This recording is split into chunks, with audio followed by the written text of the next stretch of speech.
ओम शांति। अमावस्या परिवर्तन जो आधार दृढ़ संकल्प 24/5/1972 अमावस्या अॼु सर्व पुरुषार्थी आत्मा खे ॾिसी ॾिसी बाबा ख़ुशि था थियनि। छो जे ॼाणदा आहिनि कि इहे ई श्रेष्ठ आत्मायूं सृष्टि खे परिवर्तन करण जे निमित्त ठहींदियूं।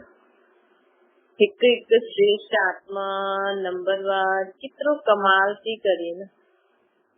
वर्तमान समय भले कोई भी कमी व कमजोरी आए, बाबा खुदा असांखे असांजा टे रूप ॾिसंदा आहिनि न बाबा, त असांखे बाबा जी त भले तव्हां हाणे पुरुषार्थी आहियो, कमी कमजोरी आहे, लेकिन बाबा हमेशा भविष्य खे ध्यान में रखी करे असां आत्माउनि खे ॾिसंदा आहिनि कि मुंहिंजी आत्मायूं भविष्य में छा थियण वारी ऐं हाणे छा आहे न, पोइ छा थियणो आहे। त भविष्य खे ॾिसी करे तव्हां सभिनि जी संपूर्ण शेष खे ॾिसी करे बाबा हर्षित था थियनि। सभिनि खां वॾे ते वॾो रूहानी जादूगर आयो न। जे जादूगर थोरे समय में ॾाढो विचित्र खेल ॾेखारींदा आहिनि, हूअं ई तव्हां रूहानी जादूगर भी पंहिंजी रूहानी जी शक्ति सां सॼे विश्व खे परिवर्तन लाइण वारा। असां पंहिंजी आत्मा जी जादूगरी, आत्माउनि जी शक्ति द्वारा, रूहानी जादूगरी द्वारा विश्व खे परिवर्तन करण वारे, कंगाल खां डबल सिरताज ठाहिण वारा आहियूं न। परंतु एतिरो वॾो कार्य स्वयं खे बदलण अथवा विश्व खे बदलण जो हिकु ही दृढ़ संकल्प सां करे सघंदा आहियूं। स्वयं खे बदलण, विश्व खे बदलण जे लाइ असां हिकु दृढ़ संकल्प सां ये कम करे सघंदा आहियूं। हिकु ही दृढ़ संकल्प सां पंहिंजे खे बदली सघंदा आहियूं। उहो कहिड़ो हिकु दृढ़ संकल्प आहे? जे हिकु दृढ़ संकल्प सां अनेक जन्मनि जी विस्मृति जो संस्कार स्मृति में बदली वेंदा। उहो हिकु संकल्प कहिड़ो आहे? आहे बि हिकु सेकेंड जी ॻाल्हि, जंहिंसां स्वयं खे बदली छॾंदा। हिकु ई सेकेंड जो हिकु ई संकल्प इहो धारण कयो कि मां आत्मा आहियां। मां आत्मा सम्झण सां असां खुदि खे ऐं विश्व खे परिवर्तन करे सघंदा आहियूं। अगरि असां सॼो ॾींहुं इहो ई अगरि अभ्यास करो न, मां आत्मा बाबा जी शइ जे हेठां उथां थी, वियां थी, खायां थी, त हिन ई पुरुषार्थ सां ऑटोमेटिकली असां में दैवी संस्कार ईंदा वेंदा, असांजा आखिरी स्वभाव संस्कार ख़तम थींदा वेंदा। सिर्फ़ु हिकु हीअ महिनत करो, विस्तार में न वञी करे हिन सार जो पुरुषार्थ करो।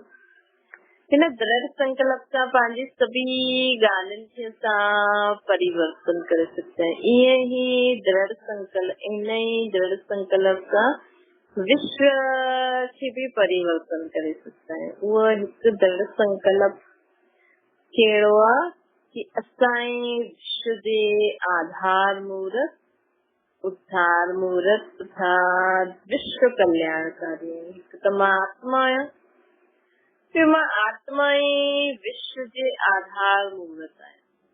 मूंखे ॾिसी करे सभु कंदा, विश्व जो उद्धार करण वारी आहियां, असां विश्व कल्याणकारी आहियां। जीअं मां बाप चईंदा आहिनि कि असांखे हिननि जी पालना करणी आहे, केरु कंदो? त उहे असांखे इन पूरे विश्व जे लाइ ईअं सोचणो आहे कि असां ई बाबा खे ॼाणियो आहे, असां ई ख़ुदि खे आत्मा मञियो आहे, बाक़ी त के मञियो ई न आहे।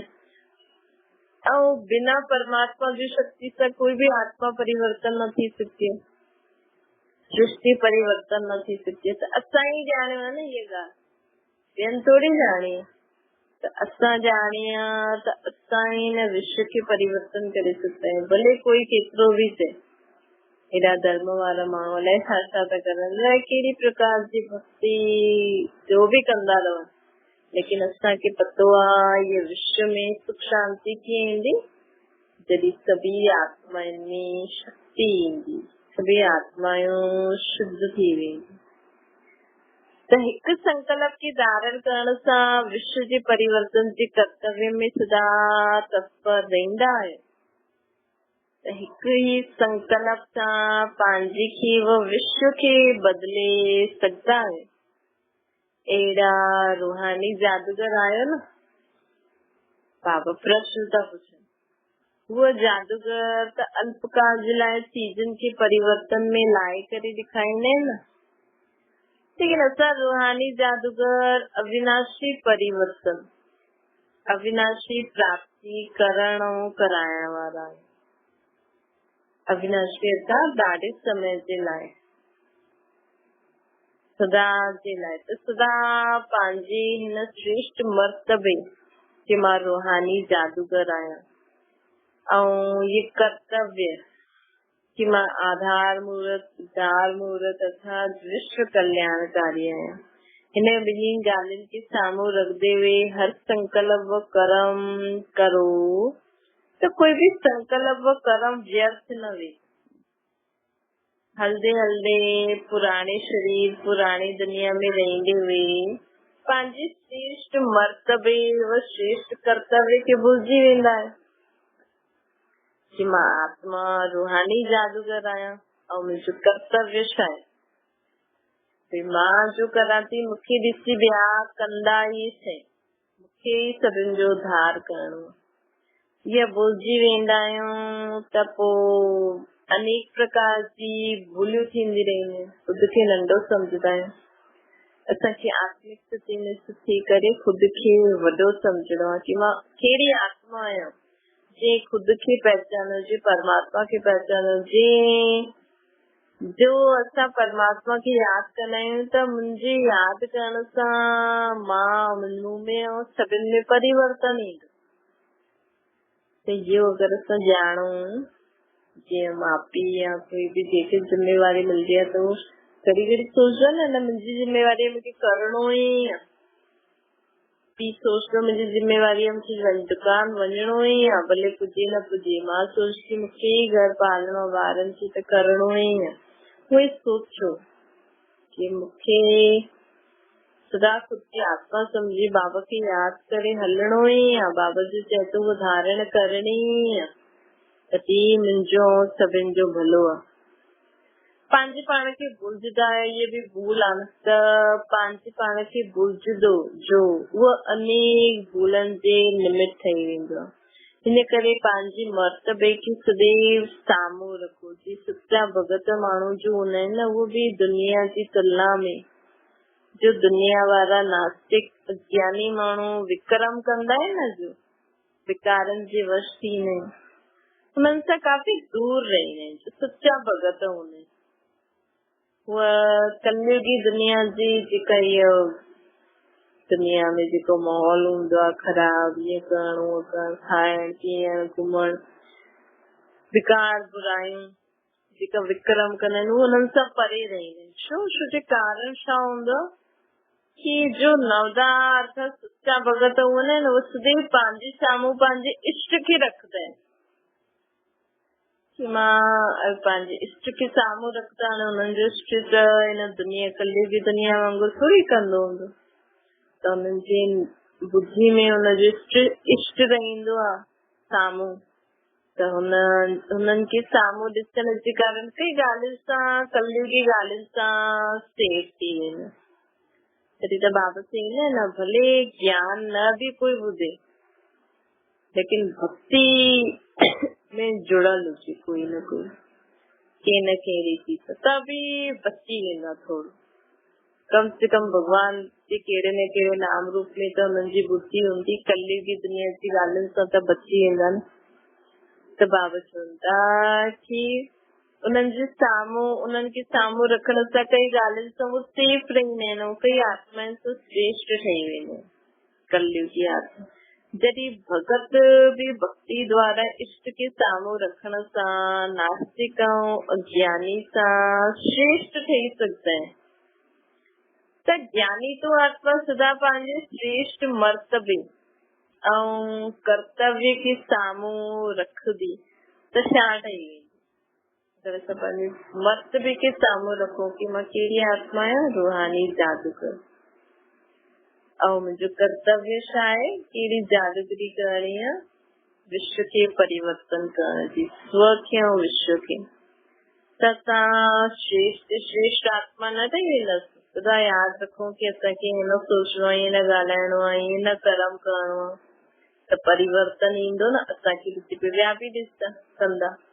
त पंहिंजे पाण खां पुछो, ॾिसो कि सदा पंहिंजो मर्तबो कर्तव्य साम्हूं रहंदो। ॾाढे समय गुरुजन जी संस्कारनि खे धारण कयो अथव, लेकिन हाणे बि अगरि बार बार गुरुजन जो संस्कार धारण कंदा रहंदव, ॾाढे समय खां पंहिंजे संस्कारनि खे भुलिजाइ, लेकिन हाणे बाबा स्मृति में ॾियारे अथई, हाणे बि अगरि भुलिजंदासीं त स्मृति स्वरूप जो नशो व ख़ुशी प्राप्त थियणी खपे। हाणे संगम युग ते उहा कॾहिं थींदी, छो जो 21 जन्मनि जो वरितो त 21 जन्म बि थी वियो न। स्मृति स्वरूप जो सुख व स्मृति स्वरूप जी ख़ुशी जो अनुभव छो न थींदो। हाणे अगरि सदा हिन स्मृति में रहूं कि मां बाबा खे ॼाणदी आहियां, मां हाणे हाणे हिन सृष्टि ते हाणे अव्यक्त वतन कृष्ण जी दुनिया में, हाणे हाणे निराकारी दुनिया में बाबा सां गॾु बाबा वटि वञी सघंदी आहियां। मां अठनी लोकनि जी सैर करे सघंदी आहियां। मां सत्य जी दुनिया में बि हाणे बुद्धि द्वारा वञी सघंदी आहियां। सत्य की दुनिया जो वरतो मूंखे बाबा ॾे थो। त असां पंहिंजे हाणे जो असांखे प्राप्त थिए थो, भविष्य में जो प्राप्त थियण वारो आहे, हिन स्मृति में रहंदासीं त केॾो असांखे अतींद्रिय सुख जो, ख़ुशी जो अनुभव थींदो आहे न। असां मथे बाबा वटि वञी सघंदा आहियूं। असां भॻवान खे पहचानियो, भॻवान सां सर्व संबंध जोड़े करे हिन सृष्टि ते पाठ था वॼायूं। त इहे स्मृति स्वरूप जो सुख असां वटि त केॾी सुठी ॻाल्हि आहे। माण्हू वटि थोरो कमु कंदा आहिनि हफ़्ते भर या थोरो रोज़ रोज़ सोचींदा आहिनि हाणे थोरो रिफ्रेश था थियूं, इहे ॾिसूं, इहे खाऊं, इहे कयूं। असां बि दुनियादारी में कर्म कंदे हुए हाणे बाबा वटि वञूं था। असांखे त केॾी स्वच्छ सुंदर दुनिया आहे, कृष्ण जी दुनिया, निराकारी दुनिया, केॾी शांती आहे, केॾी शुद्धता आहे न उते। ऐं सत्य की दुनिया में बि असां बुद्धि द्वारा वञी सघंदा आहियूं, बुद्धि द्वारा सैर करे सघंदा आहियूं। माण्हू पेरनि द्वारा कंदा आहिनि दुनिया में, हिन दुनिया में छा आहे, असां बुद्धि द्वारा हाणे हाणे हिते बाबा वटि, हाणे हाणे कृष्ण जी दुनिया में, हाणे हाणे निराकारी दुनिया में, हाणे हाणे पंहिंजे सत्य की स्वर्ग में वञी सघंदा आहियूं। सॼी प्रकृति सभु चीज़ुनि जो अनुभव करो त स्मृति स्वरूप जो सुख, स्मृति स्वरूप जी ख़ुशी जो अनुभव छो न थींदो। हुनजो मुख्य कारण आहे कि अञा ताईं सर्व रूपनि सां नष्टो मोह न ठहियो, सर्व रूपनि सां नष्टो मोह आयो त पोइ भले केतिरी बि कोशिश करो, लेकिन असां स्मृति स्वरूप थी वेंदासीं। अगरि असां नष्टो मोह हूंदासीं न त दुनिया में कुझु बि थींदो रहे कि असां गॾु छा न कोई बि परेशानी आहे, असां त हुननि जे लाइ सुठो सोचो, हुननि जे लाइ दुआ करूं, बसि ॿियो छा करे सघूं न। लेकिन दुनिया वारा हुननि जे लाइ दुखी थींदा आहिनि, परेशान थींदा आहिनि, हुननि जी हीअ मदद कुझु बि। असां त रूहानी मदद कंदा आहियूं, आत्मा दुख खे भुलिजे, आत्मा खे शक्ति ॾींदा आहियूं, बसि हुननि खे ॾियो। पोइ पंहिंजी बाबा जो असांखे वरतो ॾे थो, हुनमें मस्त रहो, बाबा सां गॾु रहो, बाबा जो ज्ञान मनन चिंतन करो। केॾी सारी चीज़ूं आहिनि असां वटि। त बाबा चवनि था कि जो नष्टो मोह हूंदो आहे न, वो कीअं बि करे, कोई केतिरो बि कोशिश करे हुनखे पंहिंजी तरफ़ खींचण में, लेकिन उहो सदा पंहिंजी स्मृति स्वरूप में रहंदो आहे। त पहिरियों नष्टो मोह केसि ताईं थिया आहे पंहिंजे पाण खे चेक करो। बार बार देह अभिमान में अचण ये सिद्ध कंदो आहे कि देह जी ममता सां परे न थिया आहिनि, देह जे मोह खे नष्ट न कयो आहे। देह जी ममता सां परे न थिया आहियो या देह जे मोह सां नष्ट न थिया आहियो त नष्ट मोह न हुजण जे कारण समय ऐं शक्ति जो बाबा द्वारा वर्ते में प्राप्त थियनि थियूं उन्हनि खे बि असां नष्ट करे सघंदा आहियूं न। जो असां में शक्तियूं आहिनि असां उन्हनि खे मोह जे वश कंहिं न कंहिं दुनियावी ॻाल्हियुनि में कुझु ईअं चइण करण सोचण में नष्ट करे सघंदा आहियूं। कम में त लॻाई न उन शक्तियुनि खे कंहिंजे लाइ सुठो सोचे करे कंहिंजे लाइ शुभकामना रखी करे हीअं त यूज़ कयो न, कम में लॻायो न, त मिलंदियूं त सभिनि खे आहिनि। जॾहिं ॿार ठहियो त बाप जी प्रॉपर्टी वरितो हुननि जो अधिकार ठही वेंदो।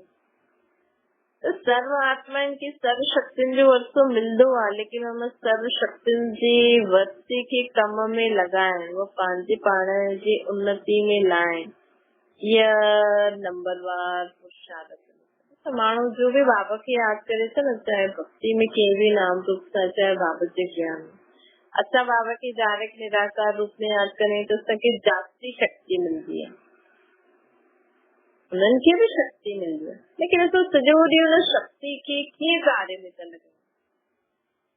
अञा ताईं देह जे संबंध पदार्थ वस्तु वैभव में मोहवश कार्य में था लॻायूं या मुंहिंजी सेवा आहे। मुंहिंजो बाबा सां गॾु हुन हर कार्य में करे करे बाबा जी शक्तियुनि खे कार्य में लॻाए वधायो था कि ख़तम था कंदा। तॾहिं त माण्हू ॾिसो केॾे सालनि खां ज्ञान थो ॿुधे, बाबा खे यादि थो करे, ख़ुशी छो न आहे? छो कि असां मोहवश शक्तियुनि खे कम में लॻाए करे नष्ट था करे सघूं। त बाबा चवनि था कि चेक करो, जो शक्ति मां तव्हांखे ॾियां थो वर्ते में उहो पंहिंजी उन्नति या ॿियनि जी मदद जे कार्य में लॻायो था या पोइ गवायो था। ये नंबरवार पुरुषार्थ अनुसार थींदो न। हिन करे बेहद बाप जी ॿार ऐं वरितो हद जो वठो त छा चईंदसि। चऊं था असां बेहद जे बाप जा ॿार आहियूं ऐं वरितो थोरो सो ई वरितो त बेहद विश्व जो मालिक ठाहिणो खपे न। स्वर्ग जी दुनिया में विश्व जो मालिक ठाहिणो खपे न। त बाबा चवनि था बेहद मर्तबे जे बजाए हद जो वरितो मर्तबो वठंदा आहियो। ये बेहद जे ॿारनि जो कर्तव्य आहे। त हाणे बि पंहिंजे पाण खे बेहद जे वर्से जे अधिकारी ठाहियो। हाणे बि पंहिंजे पाण खे बेहद जे वर्से जो अधिकारी ठाहियो। अधिकारी कॾहिं अधीन न थींदो, पंहिंजी रचना जे अधीन न थींदो। पंहिंजी रचना जे अधीन थियण हिनखे अधिकारी न चईंदासीं। समय, संकल्प, भूल, कर्म सभु असांजी रचना आहिनि। त असां हिननि जे अधीन छो थियूं? बार बार विस्मृति में अचण सां पंहिंजे पाण खे असां कमज़ोर ठाहे छॾींदा आहियूं। मां आत्मा आहियां, परमात्मा जो ॿार आहियां, त मूंखे छा श्रीमत मिली आहे, कीअं ॻाल्हाइणो, कीअं सोचणो, कीअं कर्म करणो। कमज़ोर थियण जे कारण नंढी सी ॻाल्हि जो सामनो न करे सघंदा आहियूं। त हाणे अधु कल्प जी हिन विस्मृति जे संस्कारनि खे, अधु कल्प खां जो असां ख़ुदि खे ऐं पंहिंजे निजी गुण संस्कारनि खे भुलिजिया आहियूं न।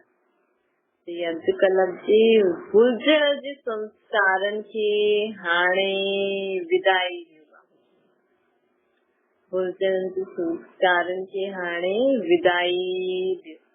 अॼु बाप दादा बि तव्हां सभिनि सां प्रतिज्ञा कराईंदा आहिनि। जीअं तव्हां माण्हू दुनिया वारनि खे चैलेंज कंदा आहिनि कि विनाश में हाणे 4 साल आहिनि, त छा 4 सालनि जे लाइ बि पंहिंजे पाण खे सुतो प्रधान न ठाहे सघंदा?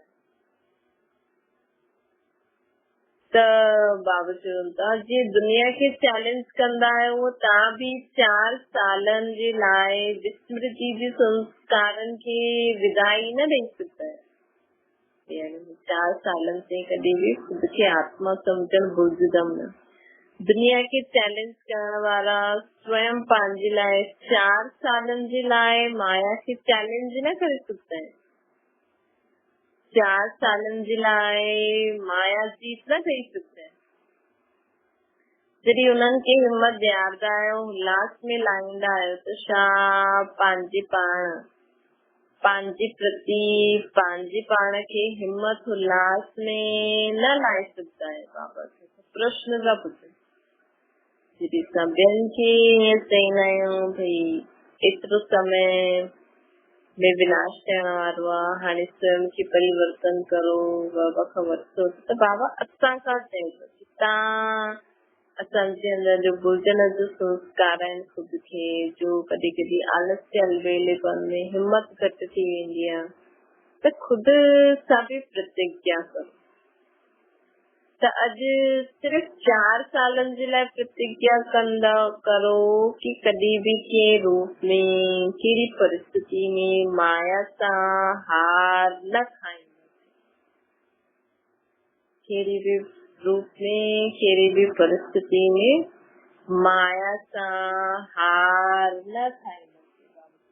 ये हाणे अॼु असांखे प्रतिज्ञा करणी है कि सदा विजयी रही, कॾहिं बि माया सां हार न खाईंदी, सदा विजयी आत्मा, माया खे हराइण वारी। बाबा माया एतिरी शक्ति हुजणी खपे कि परां खां ई माया भॼी अचण जो संकल्प बि न करे। त 4 वर्षनि जे लाइ इहे कंगन न ॿधी सघंदा आहियो। जेके नॉलेज न आहे, शक्ति न आहे, उन्हनि खे बि राखी ॿधी करे प्रतिज्ञा कराईंदा आहियो न। त जो ॾाढे काल सां नॉलेज संबंध ऐं शक्तियुनि खे प्राप्त करण वारियूं तव्हां श्रेष्ठ आत्मा आहियो, महावीर आत्मा आहियो, शक्ति स्वरूप आत्मा आहियो, पांडव सेना। राखी ॿधंदा आहिनि त सभु अज्ञाननि खे बि ॿधंदा आहिनि, त अज्ञाननि खे बि राखी ॿधंदा आहिनि, त बि उन्हनि सां प्रतिज्ञा कराईंदा। बाबा चवंदा आहिनि तव्हां हिकिड़ी श्रेष्ठ आत्मा आहियो, महावीर आत्मा आहियो, शक्ति स्वरूप आत्मा आहियो, पांडव सेना आहियो, त छा इहा प्रतिज्ञा जी राखी न ॿधी सघंदा आहियो? बाबा प्रश्न ॿुधो।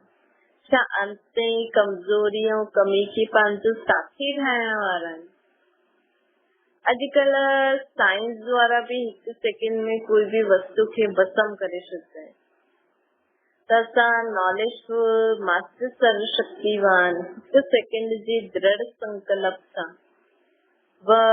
प्रतिज्ञा सां पंहिंजी कमी कमज़ोरियुनि खे भस्म न करे सघंदा आहिनि। बाबा जी तो साइंस कले बाबा जी न साइंस में ॾिसो केतिरी शक्ति आहे। 1 सेकेंड में बटन स्विच ऑन ऑफ करो, लाइट बंद चालू थी वेंदी आहे। त 1 सेकेंड में हाणे साकारी शरीर में हाणे लाइट फ्रिश्तो, हाणे निराकारी स्थिति में कुछ न थी सकते। अॼु बाबा चवनि था 1 सेकेंड में साइंस वारा भस्म करे छॾंदा आहिनि कचरे खे या कंहिं बि ॻाल्हि खे। त असां में एतिरी शक्ति न आहे कि 1 सेकेंड में असां पंहिंजी बुराइयूं, कमी कमज़ोरियुनि खे, जे कारण भी विस्मृति अचे थी, उनखे भस्म करे सघूं। वो भी सिर्फ 4 वर्ष लाइ त चवनि था बाबा। 4 वर्ष जी प्रतिज्ञा सहज आहे या मुश्किल आहे?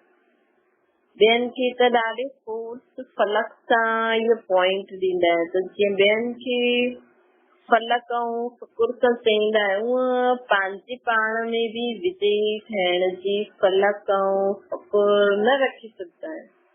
ॿियनि खे बि तो चईंदा आहियूं न, हिन समय केॾो फ़कुर ईंदो। लेकिन उहे ई असां में जो भी बुराइयूं अञा ताईं आहिनि, जो भी बुरा स्वभाव संस्कार आहिनि, उन्हनि खे बि हाणे असांखे ख़तम करणो। त बाबा चवनि था अॼु खां कमज़ोरियुनि खे कम से कम 4 वर्ष लाइ विदाई ॾे। 4 वर्ष लाइ विदाई ॾींदसि त आदत पइजी वेंदी न। 4 वर्ष लाइ 4 वर्ष तव्हांजे लाइ 4 सेकेंड आहे न। हाणे हिते आयो, हाणे हुते हूंदो, हाणे पुरुषार्थी आहियो, हाणे सृष्ट स्वरूप आहियो। एतिरो समय पंहिंजी संपूर्ण स्थिति ॾेखारण में नथी ॾे कि हाणे बसि असां हाणे त विनाश थियो की थियो। हाणे हाणे असां हिते आहियूं, हाणे हाणे सृष्टि स्वरूप, हाणे हाणे निराकारी दुनिया में। जॾहिं समय एतिरो नज़दीक आहे त पंहिंजी संपूर्ण स्थिति बि नज़दीक आहे। इन सां बि पुरुषार्थ में भले भरे सघंदा आहियूं। जे कोई खे मालूम पइजी वेंदो आहे कि मंज़िल हाणे सिर्फ़ एतिरी थोड़ी सी दूर आहे, त मंज़िल ते पहुचण जी ख़ुशी में सभी ॻाल्हियूं भुलिजी वेंदा आहिनि, सभु थकान वकान सभु भुलिजी वेंदा आहिनि कि बसि हाणे पहुचा की पहुचा। त ये हलंदे हलंदे पुरुषार्थ में थकावट व नंढी नंढी उलझननि में फसी करे आलस्य में अची वेंदा आहियूं। उन्हनि सभिनि खे मिटाइण लाइ पंहिंजे साम्हूं स्पष्ट समय ऐं समय सां गॾु गॾु पंहिंजी प्राप्तियुनि खे रखो। जो आलस्य अची वेंदो आहे न, त हिनजे लाइ बाबा चए थो कि पंहिंजे साम्हूं स्पष्ट समय ऐं समय सां गॾु गॾु प्राप्तियुनि खे रखो त आलस्य व थकावट मिटी वेंदी। कि असांखे बाबा खे यादि करे, बाबा खे यादि करे हर धारणा खे धारण करे असांखे प्राप्ति छा थियण वारी। छो असांखे रोज़ बाबा खे यादि करणो, बाबा जो ज्ञान ॿुधणो आहे, बाबा सां गॾु हर कर्म करणो आहे। प्राप्ति छा आहे? त असांजो आलस्य, अलबेलोपन, थकावट सभु परे थी वेंदी। जीअं हर वर्ष जो सर्विस प्लान ठाहींदा आहिनि, वो हर वर्ष पंहिंजी चढ़ती कला संपूर्ण ठहण जो वो श्रेष्ठ संकल्प व कर्म करण जो पंहिंजे लाइ प्लान ठाहे। असांजी चढ़ती कला कीअं थिए? असांजी संपूर्ण ठहण जो श्रेष्ठ संकल्प कर्म करण जो पंहिंजे पाण जे लाइ प्लान ठाहे। ऐं प्लान सां गॾु गॾु हर समय प्लान सां गॾु गॾु हर समय जो प्लान ठातो आहे न, हुनखे साम्हूं रखंदे हुए प्रैक्टिकल में भी लाए। सिर्फ प्लान ठाहियो न कॉपी पेन खणी करे, लेकिन हुनखे रोज़ पंहिंजे साम्हूं लायो ऐं चेक करो मां प्लान जे हिसाब सां हलां थी। अच्छा, अहिड़ा प्रतिज्ञा करे पंहिंजे संपूर्ण स्वरूप खे ऐं बाप खे प्रत्यक्ष करण वारे ॿारनि खे बाप दादा जो यादि प्यार ऐं नमस्ते। ओम शांति। बाबा खे यादि करो।